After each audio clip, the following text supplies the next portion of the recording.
Dis lekker om nie net te praat oor die konsep van 'n city changer nie, maar om te sien dat dit 'n realiteit is. Mense in ons eie community, ons eie geloofsgemeenskap wat dit uitleef. So as jy 'n vraag het en wonder wat is Ligstad, asseblief gaan maak 'n draai by enige van die gesigte wat jy hier voor gesien het en hulle gaan vir julle vertel van wonderlike goeders wat gebeur, wonderwerke wat die Here doen in en deur Ligstad dan ook. So ons is in 'n reeks, ons noem dit Becoming Love.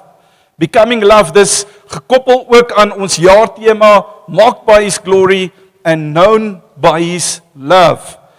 En ons 3 goed wat ons gesê het, as jy hierdie 3 goed kan wegvat uit hierdie reeks uit, dan gaan dit 'n massiewe verskil maak in jou journey met die Here. Die eerste een is om liefde te ontvang. Ons verstaan dit, Marius het laasweek oor dit gepraat, die liefde van die Vader wat onvoorwaardelik is en ons, elke een van ons wat dit kan ontvang.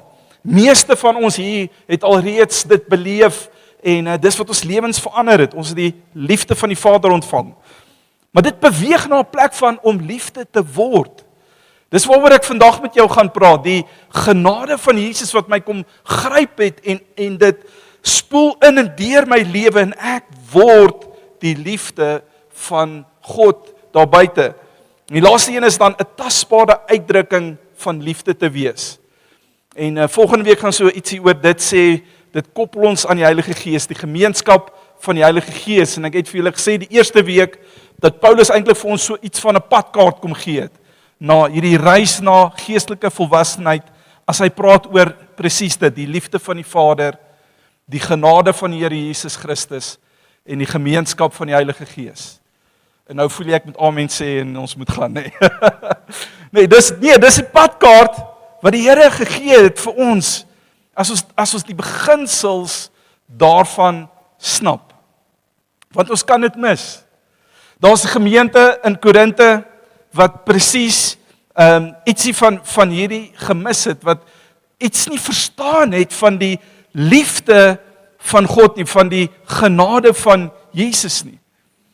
Dis 'n gemeente waar dit wonderlik gegaan het met hulle en Paulus baie positiewe goeders oor hulle kon sê, maar hulle het nie liefde verstaan nie, omdat hulle die genade ontvang het, maar hulle het nog nie genade geword nie. So kom ek verduidelik dit vir jou. Miskien kan ek 'n prentjie skets wat dit dalk 'n bietjie makliker sal maak om te verstaan. Ek en Renay het Desember 'n redelike draai gaan ry, so 5.500 kilos daar in die Oos-Kaap en Noord-Kaap omgewing, en om van die Oos-Kaap na die Noord-Kaap te gaan, moet jy op 'n stadium deur die Karoo gaan. Okay. En die Karoo is verskriklik mooi. Wie is lief vir die Karoo? Enige Karoo mense? Okay, Karoo is baie baie mooi, maar die Karoo op 'n droë seisoen en jou kar breek in die middel van nêrens nie, kan moeilikheid voorspel. Kan ek 'n amen kry? Dink net gou, jy het al jou water klaar opgedrink, jou kos is klaar opgeëet, jy het niks nie. Daar gaan staan jou kar en nou stap jy. En jy stap, jy dink jy het so 100 kilos terug, as jy gelukkig is, 'n plaashuisie gesien. So nou is jy op pad soontoe. Maar ergens langs die pad kom jy agter, jy weet, jy het jou energie en jou vermoë oorskat. En jy's diep dors, was jy al so dors dat jou tong is so taaierig, plakkerig, hy plak hier teen jou hemelte vas en en dis jou lippe bars so en is droog en al wat dis stoepstil. En die son braai, die son bak jou soos 'n Willys hoender, nee. Dit voel soos as jy omdraai, is oralste, jy weet, onthou, daar's nêrens boom en jy kan nêrens wegkruip of skaduwee kry nie.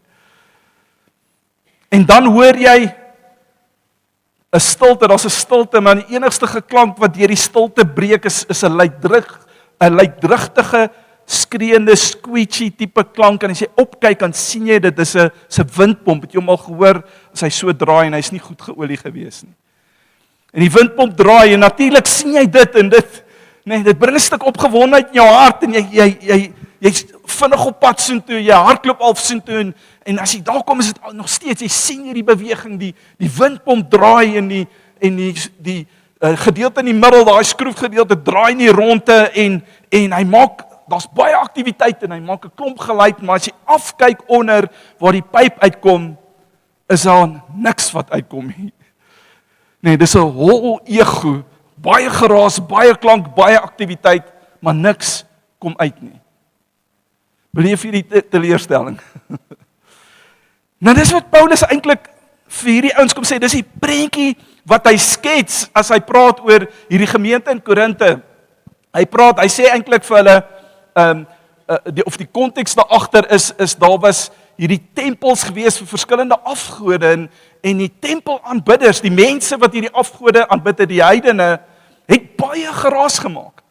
Hulle het spesifiek op sambale geslaan, so hulle so in die straat geloop het en hulle die groot gongs gehad, en hulle die gongs geslaan en daar was baie aktiwiteit en hulle het ook verskriklik emosioneel in ekstase ingegaan en die hele idee daarvan was om die aandag van hulle afgode te trek. As hulle al hierdie goeders doen, dan sal die gode antwoord. Nou soos ek en jy vandag weet, dit is al hierdie beweging en al hierdie klank en al hierdie goeders vir niks. Nee, dis 'n nuttelose aktiwiteit. En dis wat Paulus eintlik vir hulle kom sê vir die Korinte. Hy sê, ouens, julle is so bietjie soos hierdie heidense tempels hier oor kan die straat. Daar is baie wat gebeur en daar is baie emosies en aktiwiteit, maar dis niks en betekenisloos. As hy vir die Karoo boere sou skryf, sou hy gesê het, julle is soos 'n windpomp op 'n droë boorgat. En dis waar ons die storie optel, ek wil vir jou dit lees, in Paulus se woorde dan, 1 Korintiërs 13. Dis die agtergrond, ons dink hierdie is net 'n mooi hoofstuk wat ons op troues gebruik. Nee, luister gou, hy sê, al praat ek die tale van mense en engele. Ekstase net, dis emosie en dit is diepte van geestelike diepte waarvan hy praat, maar ek het nie die liefde nie, dan het ek 'n weergalmende gong of 'n kletterende simbaal geword. So die Korinte gemeente het dadelik verstaan waarvan hy praat. En al profeteer ek en ek begryp al die geheime en ek besit al die kennis en ek het al die geloof om berge te kan versit, maar ek het nie liefde nie, dan is ek niks. En al deel ek al my besittings uit en ek gee my liggaam oor sodat ek my daarop kan beroem, dis vermarteling is waaroor hy skryf, maar ek het nie die liefde nie, dan baat dit my niks. En so hy skryf vir hierdie gemeente wat 'n diepte op geestelike vlak gehad het, maar hy sê, ouens, as ons nie die liefde het nie, dan mis ons iets. En dit was 'n eenvoudige probleem van hierdie gemeente Korinte, hulle het die genade ontvang. Ek meen, hulle was gered gewees. Dis nie asof hy vir hulle skryf en vir hulle sê, julle is nou op pad hel toe en julle gaan dit nie maak en julle is slegte Korintiërs nie. Nee, hulle was gered, hulle was gevul met die Gees. Die Heilige Gees gawes het deur hulle gewerk. Wonderlik deur hulle gewerk. Maar hy kom en hy sit iets neer en vir hulle sê, julle het genade ontvang, maar julle het dit nog nie geword nie. Julle het nog nie geword nie. Hier's 'n stukkie wat ons in die pad moet afstap sodat geestelike groei kan plaasvind. Om iets te word, praat van 'n transformasie wat gebeur.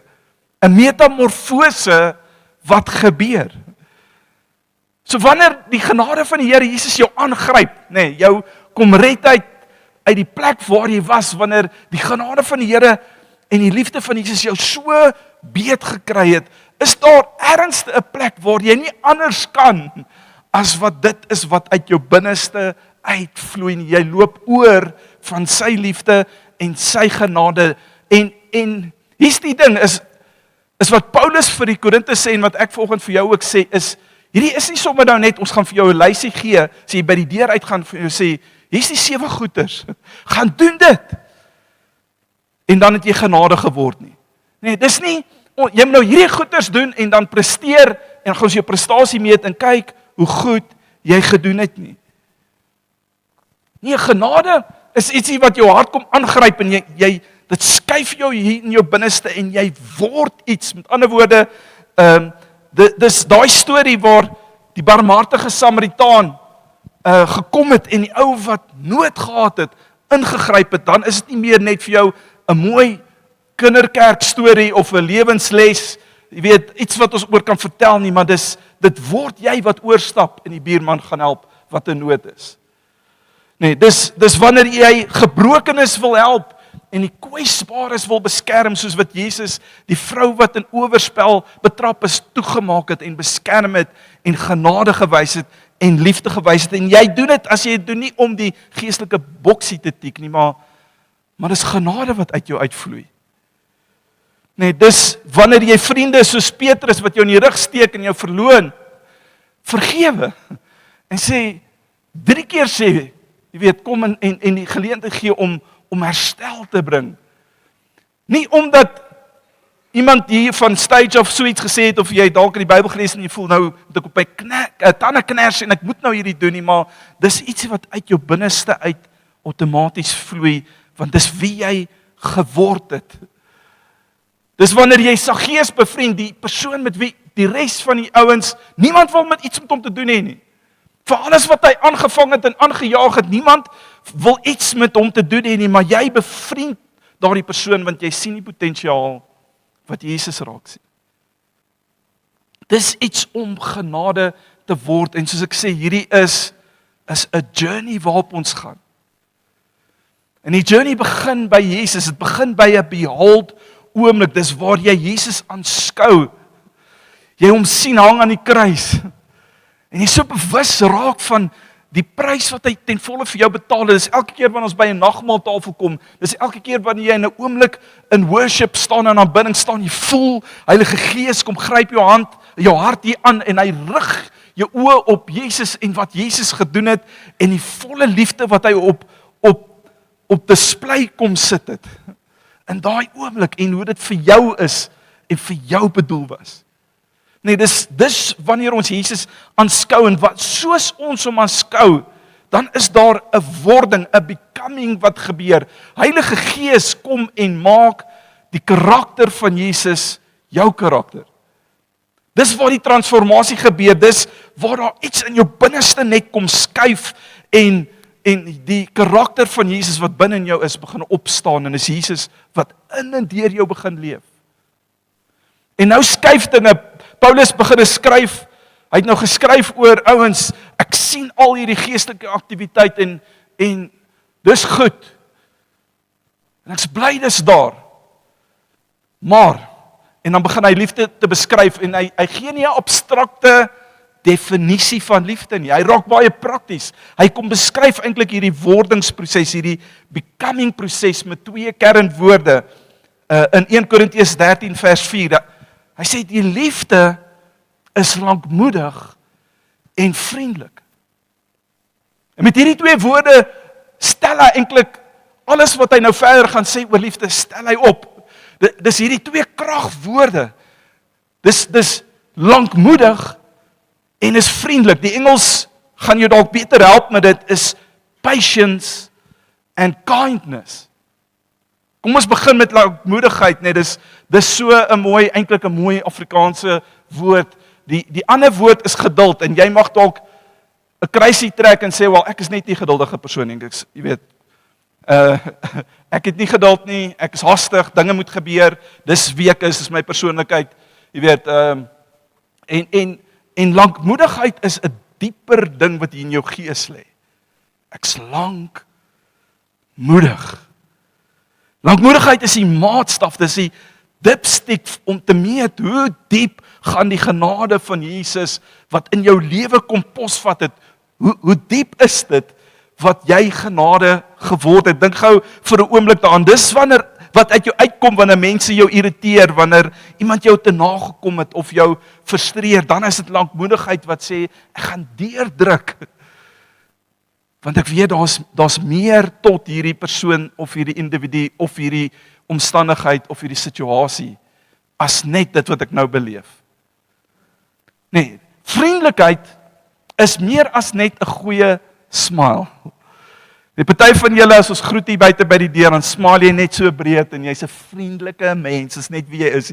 Jy is vriendelik, maar vriendelikheid is meer as dit. Dis kom die Engelse kindness om vir my amper beter vasvat. Die woord hier gaan oor vriend wees, vriendelik.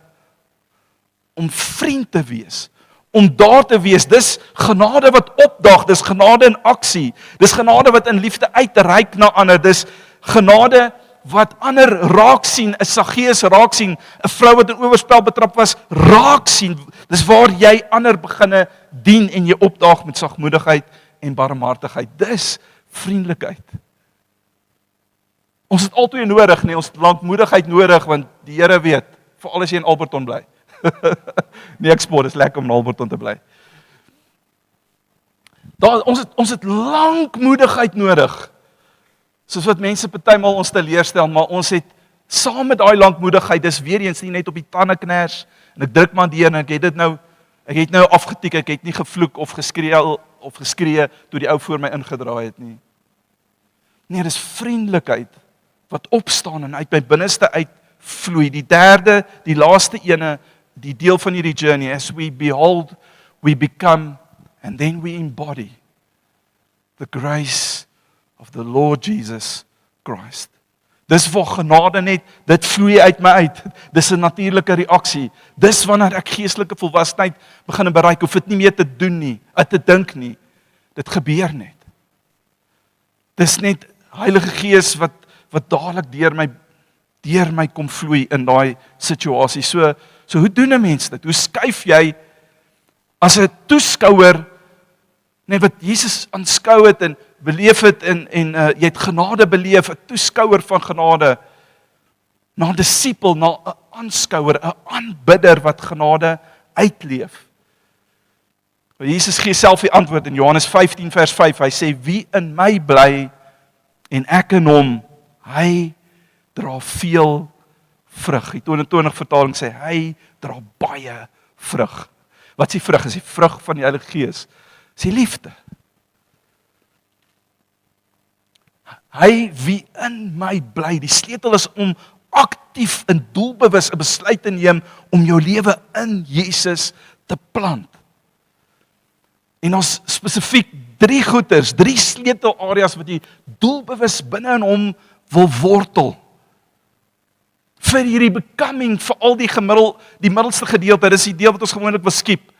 Nee, en hier praat ek, as ek sê ons, dan praat ek van ek en Marius, en ons wil graag net vir jou 'n lysie gee en sê, hierso, gaan doen. Gaan tik net hierdie boksies af.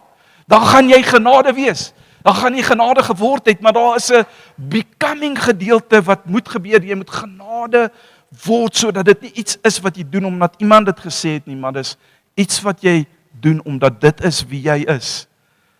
Dis waartoe Jesus jou herstel het. Die eerste van daai 3 areas van becoming is die stories wat jy glo. Romeine 12:2 sê, laat God julle verander deur julle vernuwing in julle denke. Dis om die leuns wat jy glo oor jouself, oor mense om jou, oor die Here, te kom vervang met wat hy sê. Dis om jou lewe te bou vanuit die woord van God, die storie van die woord van God, dat dit jou storie sal word. Dat dit jou lewe sal beginne maak by His glory. Die tweede een is die gewoontes wat jy beoefen. Ons word gevorm deur die gewoontes wat ons beoefen, en ons leer nie net deur inligting nie. Dit is alles great, ek kan vir jou hierdie preek gee, en jy kan al voel, dit praat met my hart vanoggend, maar jy leer nie net deur kennis nie. As ek met jou wil praat oor gebed, en ons sê, weet, gebed is 'n deel van daai aksie waar ek Jesus aanskou, dis 'n deel van waar ek sien en beleef en glo, en ek kan vir jou alles vertel oor gebed en hoe dit moet werk, maar die beste om gebed te leer is om te bid. Is om te bid, en ons bid vroegoggend, Liesel staan weer vir my op. Ons bid elke oggend vroeg, voor kerk, is hier 'n gebedspan wat kom bid, intercessors, as jy wil saam bid, praat met haar, dis daar in die grasdaklokaal, jy kan daar agterom ry, maar kom praat na die diens met haar as jy wonder. Okay, gebed is iets wat ons moet beoefen, as hy praat van vrymoedigheid, ek kan alles vir jou leer oor vrygewigheid, generosity, maar jy begin eenvoudig net deur te gee. 1 Timoteus 4:7 sê, oefen jouself om in toewyding aan die Here te leef. Oefen jouself.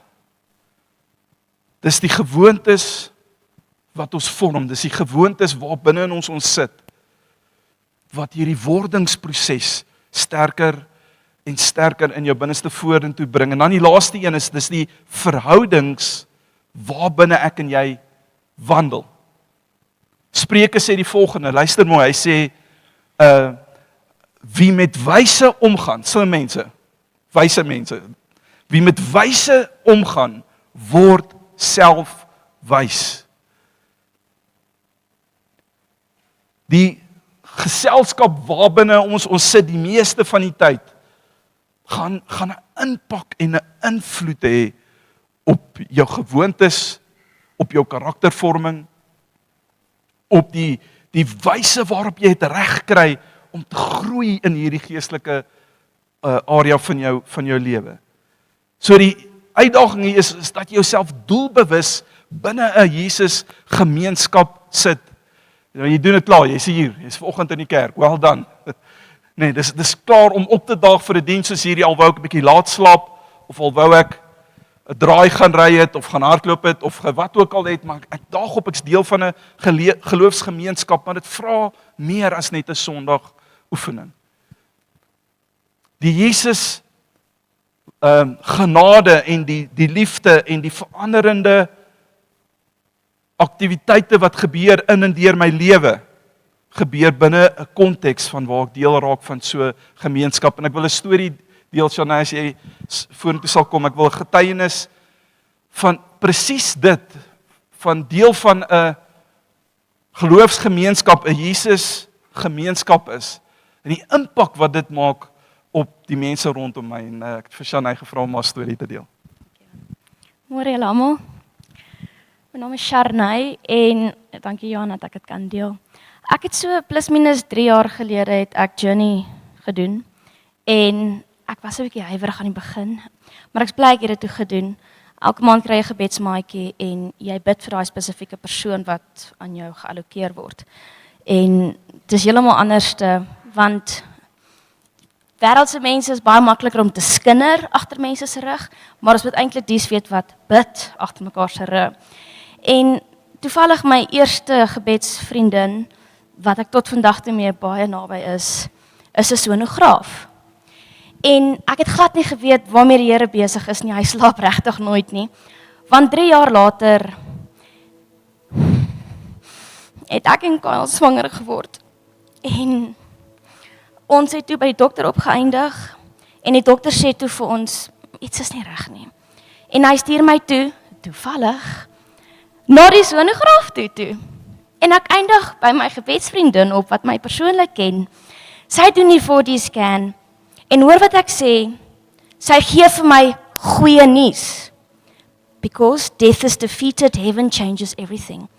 En ek kry die nuus dat ons seentjie, die Here het vir ons 'n naam gegee, Ruach, is nie meer met ons nie. En hier sit ek, en ek is glad nie kwaad vir die Here nie. En my gebedsvriendin van 3 jaar terug, is die persoon wat hierdie nuus vir my deel. Wie anders? 'n gewone dokter gaan dit heeltemal anders doen as iemand wat jou persoonlik spesifiek goed ken. En die journey van daar tot en met vandag toe, kan ek regtig eerlik hierso sê, en hoor wat ek weer eens sê, dit was so 'n wonderlike journey, om die Here in so 'n manier te kan behuld, om meer van hom te kan leer, en ek leer baie van hom tot vandag toe, en hy omverre my met soveel liefde, dat ek okay is.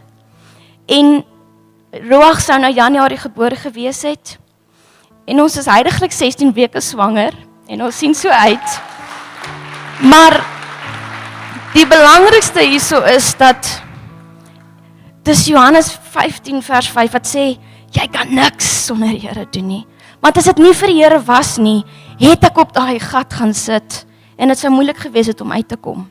Maar ek het die Here dadelik aangegryp en ek gesê, Here, nou moet U my help, want ek weet nie om dit alleen te doen nie, want ek is nog nooit daardeur nie. So, Jesus is alles, hy moet jou alles wees, hy moet jou begin, hy moet jou middelpunt, hy moet jou einde wees, hy moet jou besluite vir jou maak, want dit is sy wil en nie ons wil nie. En ja vir Jesus. Dankie julle.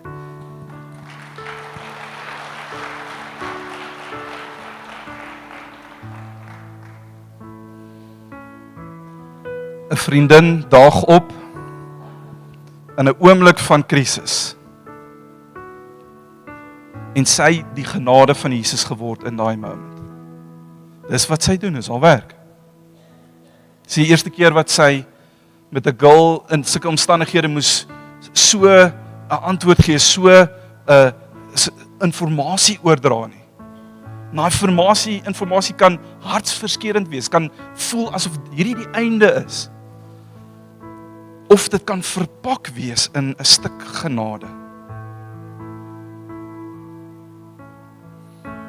Terloops, as jy 'n dame is hier en jy's nie in een van ons ander disippelskap prosesse nie, en jy het nog nie journey gedoen nie, dis die hart van journey. Die Here wil jou gebruik, die Here wil deur jou werk, en hy wil met jou werk. As jy dit nog nie gedoen het nie, asseblief, Renay gaan na die tyd sal sy iets oor dit sê.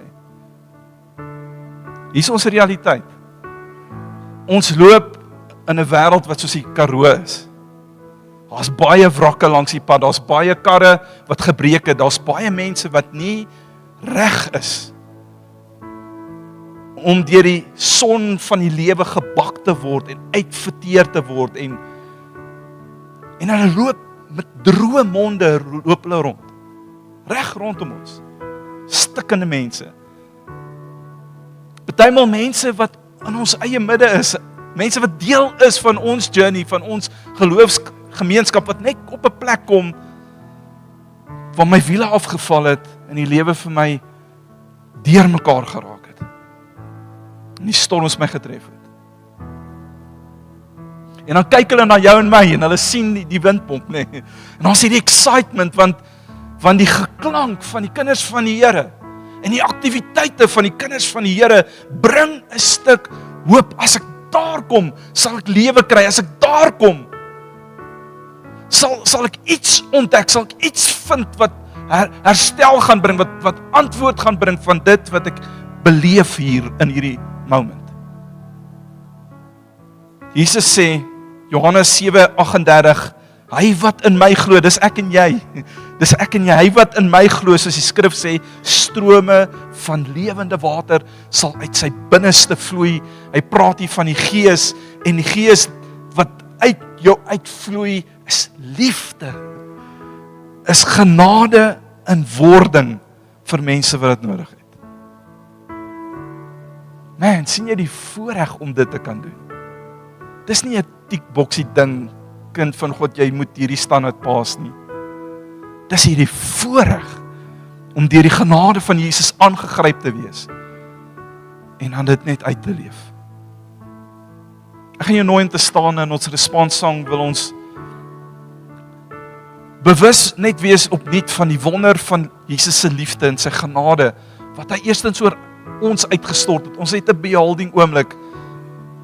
Maar hierdie beholding oomblik wil jy net vat na hoendervleis en lekker gevoel, en is lekker om te weet, Jesus het my lief nie.